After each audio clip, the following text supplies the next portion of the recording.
When it comes to history, what most people carry in their minds is really just a patchwork of a few well-memorized events and scattered fragments, loosely stitched together rather than forming a complete, deeply understood picture. Among those fragments, one of the most famous and instantly recognizable stories is the destruction of Pompeii. Nearly 2,000 years ago, this city was buried beneath the ash of Mount Vesuvius, and its tragic fate has been passed down through history books, school textbooks, paintings, literature, and films, becoming one of the most widely known disasters of the ancient world. Today, the ruins of this lost ancient Roman city have been transformed into an archaeological park that attracts an enormous number of visitors, making it one of the most visited historical sites anywhere on Earth. However, only very recently, it has become clear that much of what we thought we knew about the fall of Pompeii was either fundamentally wrong or far less accurate than we once believed. In much the same way that unexpected DNA findings reshaped our understanding of ancient Egyptian mummies, our entire view of Pompeii has also been forced into a major re-examination, completely changing the narrative we thought we understood. Hello everyone! The turning point came in 2023, when researchers studying Pompeii began applying artificial intelligence methods to analyze vast amounts of data, opening the door to discoveries that had never been possible before. Welcome to our channel. Now let's walk through this story step by step and see how everything unfolds. Let's get started.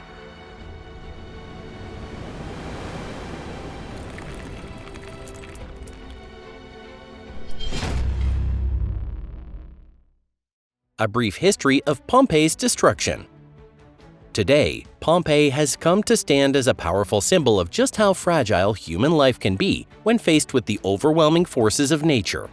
But back in the 1st century AD, this city was a thriving and vibrant resort town, nestled at the foot of Mount Vesuvius near Naples in southern Italy. With a population of around 20,000 people, it was large enough to be considered a major city of its time, complete with 2 theaters, a gladiator arena, multiple temples, public bath complexes, more than 25 taverns, and even brothels known as lupanars. On the slopes of the long-dormant volcano that loomed above the city, vineyards stretched across the landscape, and beautifully maintained gardens bloomed in full color.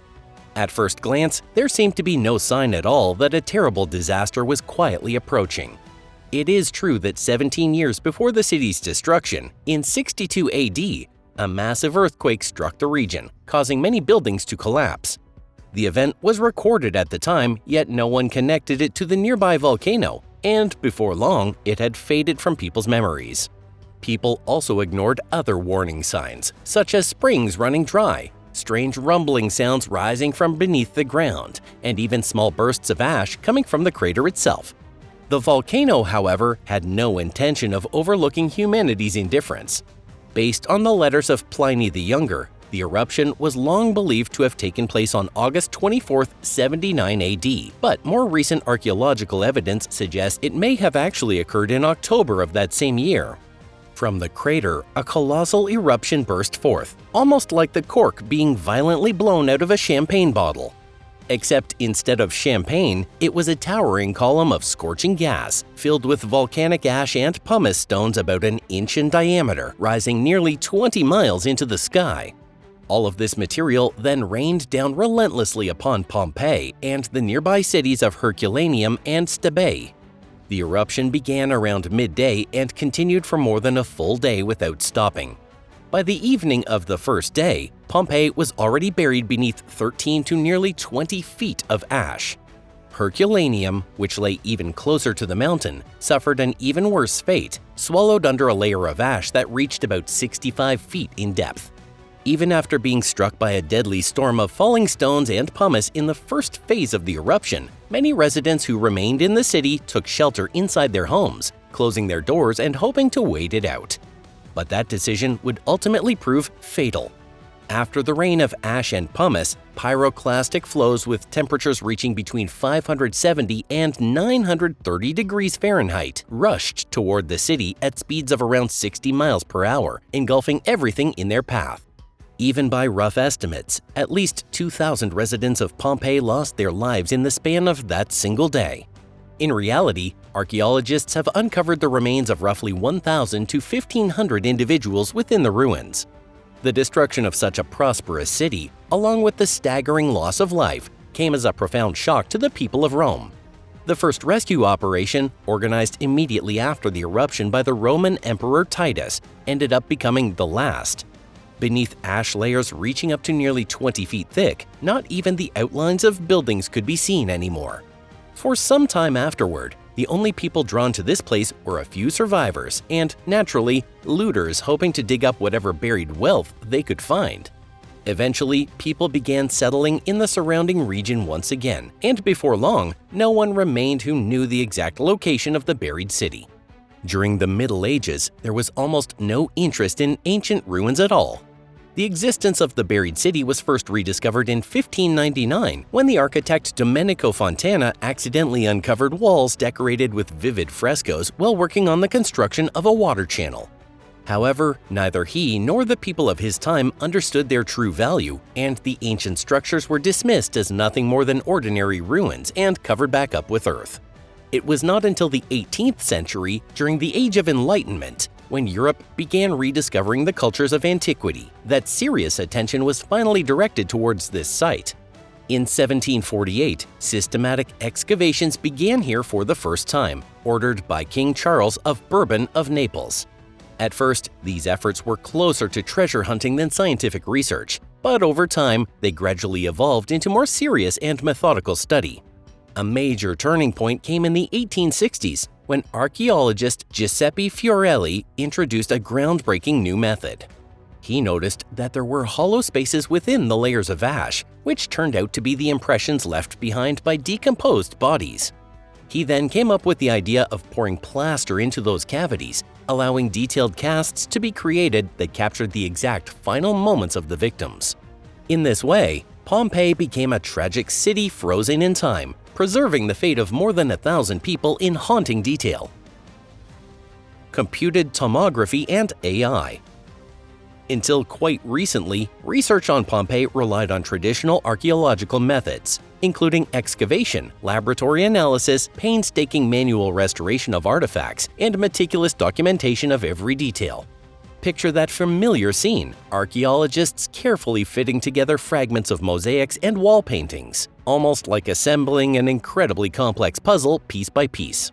Yet, in many cases, damage to the fragments or the loss of crucial sections made full restoration extremely difficult, if not outright impossible. Now imagine a computer program that has unrestricted access to every piece of data ever collected about those fragments, along with terabytes of information covering architecture, engineering, human anatomy, and a vast range of physical and chemical processes. Even the most brilliant human mind would not be capable of processing even a millionth of such an overwhelming ocean of information. And even then, feeding all that data into the system was only the very first step in the process. What came next was training the program to recognize relationships and patterns between all those individual pieces of information. A simple example of this kind of machine learning is a program trained on massive datasets of images to tell the difference between cats and dogs. Now imagine increasing that level of complexity by a factor of 10 to the 1,000th power, and you begin to get a sense of what training artificial intelligence for this task really involves. Attempts to apply AI to the study of Pompeii had existed since the early 21st century, but it was not until 2023 that these technologies began to be used in a truly large-scale and systematic way. For instance, that same year saw the introduction of the REPAIR project into Pompeii research. This international initiative combined cutting-edge robotics with automated image processing algorithms, all aimed at reconstructing lost fragments with unprecedented precision. In essence, the AI determined which fragments were likely to belong to the same original object, while robots carried out the physical work of handling them. These robots sorted through thousands of fragments, carefully lifting and testing how accurately each piece could be fitted together with others. You could think of it as the birth of a kind of archaeologist robot, operating at a speed and level of precision far beyond anything a human could achieve. With the introduction of these advanced technologies, a cascade of remarkable discoveries followed, overturning many long-held assumptions about daily life in Pompeii and the circumstances of its destruction. Among the major breakthroughs were the decoding of ancient texts, the full reconstruction of victims' remains, detailed recreations of the city's architecture, insights into its social environment, and even digital reconstructions of its entire urban landscape. Among all these findings, one of the most shocking revelations concerned exactly how the people of Pompeii lost their lives.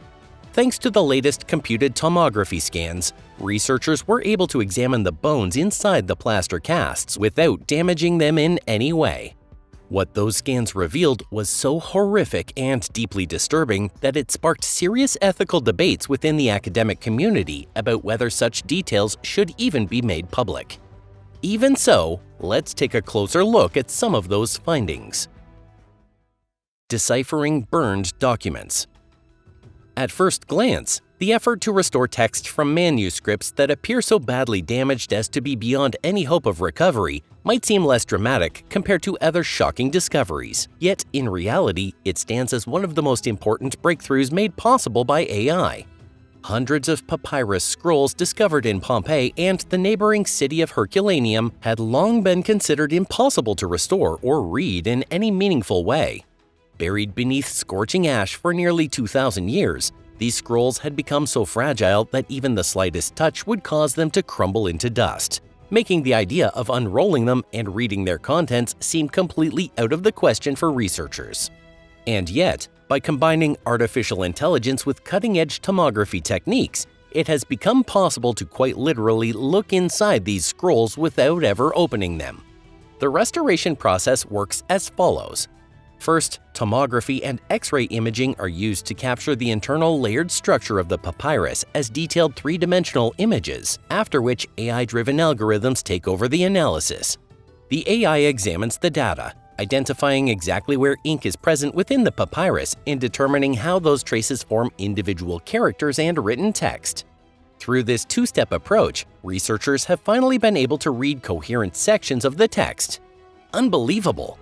Thanks to this groundbreaking technology, the door has been opened to a far deeper understanding of ancient culture, the thoughts and daily lives of the people of Rome, and even the structure of their society in ways that were never before possible. Surprisingly healthy teeth. Even so, unlike archaeologists who study phenomena in a systematic and methodical way, most people tend to be drawn to discoveries that feel the most striking and sensational. And one finding that truly captured widespread attention was the remarkably good condition of the teeth belonging to the people of Pompeii. When researchers first examined the dental analysis of one particular set of remains, they could hardly believe what they were seeing with their own eyes. The teeth were in such pristine condition that they looked almost unreal, as if they had come straight out of a modern toothpaste commercial. And when more remains were examined, it became clear that this was not an isolated case, as many individuals showed similarly healthy teeth. For a long time, we had assumed that although ancient Romans might have been physically tougher than people today, their teeth must have been in terrible shape, to the point where even famous movies showing gladiators with perfect Hollywood-style smiles were criticized as historically inaccurate. That said, this sensation turned out to be somewhat exaggerated, and a closer, more detailed examination of Pompeii's residents revealed a reality that was not quite as flawless as it first appeared. In fact, many individuals showed signs of dental abscesses, gum inflammation, and even evidence of tooth extractions during middle age. Even so, it remains true that the occurrence of cavities was noticeably lower compared to modern populations. Researchers determined that two main factors played a key role in influencing the quality of their teeth: the environment and their diet. First of all, the water in the region around Mount Vesuvius contained relatively high levels of fluoride. While not high enough to cause harmful effects on health, this slightly elevated fluoride content is believed to have helped strengthen the enamel of their teeth. Secondly, the people of Pompeii consumed very little sugar, which is one of the primary causes of tooth decay. In fact, during the 1st century, sugar was hardly consumed at all in Europe. On top of that, the people of Pompeii followed what we would now recognize as a Mediterranean-style diet, rich in fish and fresh vegetables. Their daily meals consisted of grains, legumes, vegetables, olive oil, and fish. This kind of diet not only helped keep their teeth strong and resilient, but also contributed significantly to their overall health and well-being. The mother and daughter embrace.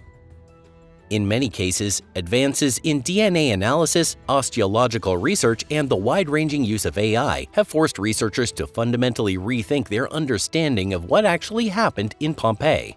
And at times, those revisions have shattered interpretations that people had grown deeply attached to, especially ones that carried strong emotional weight. One of the most striking examples of this is what had long been known as the mother and daughter embrace. You may remember that famous image of two figures lying close together, their bodies positioned as if they were holding each other, forever frozen in the ash of Vesuvius. For many people, the natural assumption was that they were witnessing the final embrace between a mother and her daughter in the face of death.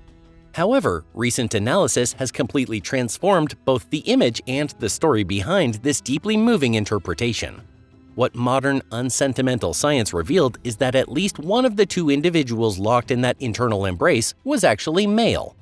DNA testing also showed that there was no blood relationship between them whatsoever.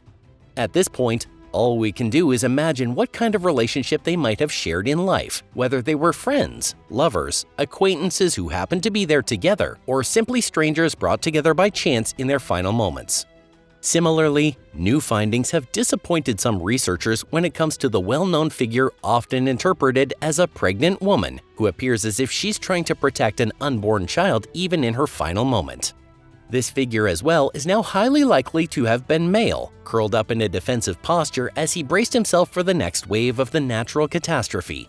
And so, another deeply moving story that had resonated with so many people was ultimately broken apart.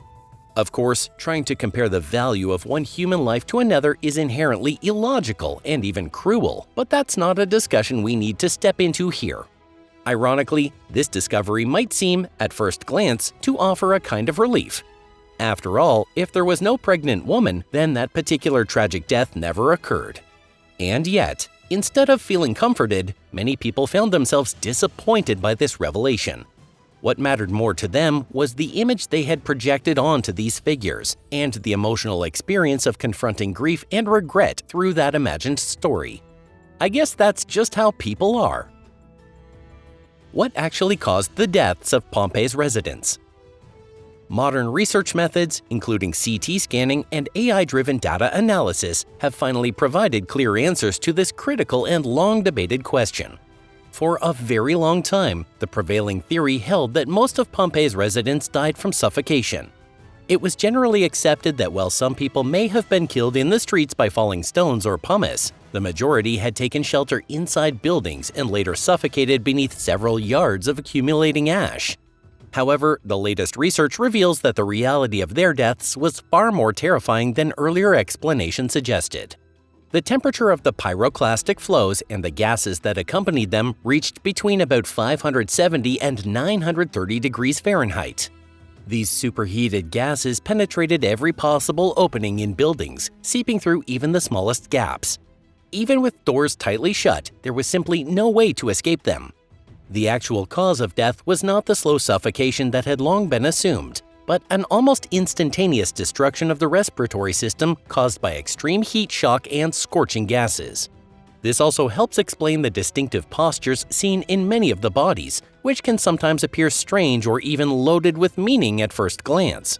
One well-known example is the famous plaster cast often referred to as the masturbating man.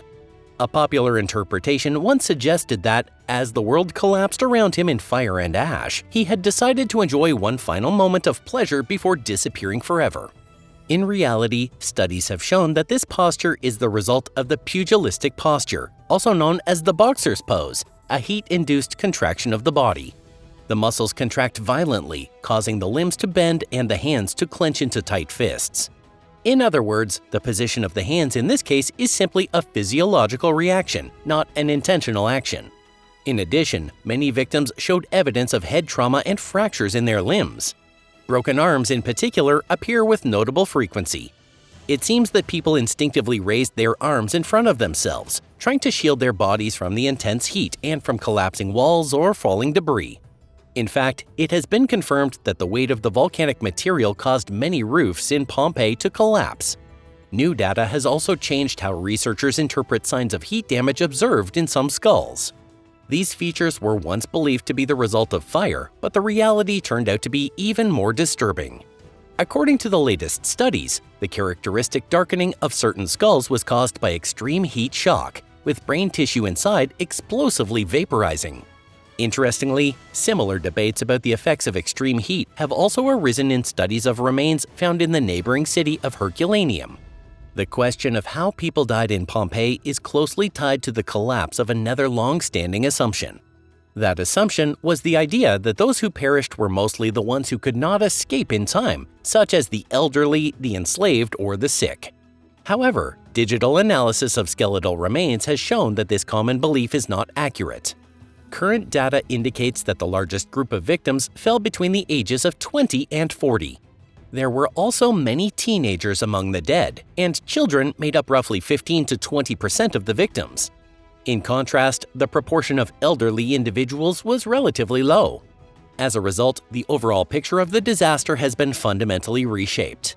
One possible explanation for the smaller number of elderly victims is that they may have been more cautious, correctly recognizing the ominous warning signs and choosing to evacuate before the eruption rather than relying on luck or physical strength. But then, why didn't they take others with them? Were they unable to convince anyone? At the same time, there is another more grounded explanation to consider. It is possible that Pompeii simply had a relatively small elderly population to begin with most residents falling within the 20 to 40 age range. In the ancient world, the proportion of elderly individuals was far lower than it is today, and many people did not live long enough to reach old age. And when the disaster struck, it unfolded suddenly and chaotically, leaving little to no opportunity for any kind of organized evacuation. Even so, if you think this means we now fully understand everything about that horrifying event, that would not be correct. Pompeii still has not been completely unraveled, and with each new technological advance, more and more discoveries continue to reshape what we thought we already knew about this catastrophe. If you enjoyed this video, be sure to hit the like button and share it with your friends. Thank you so much for watching. And with that, we'll see you again soon. Goodbye.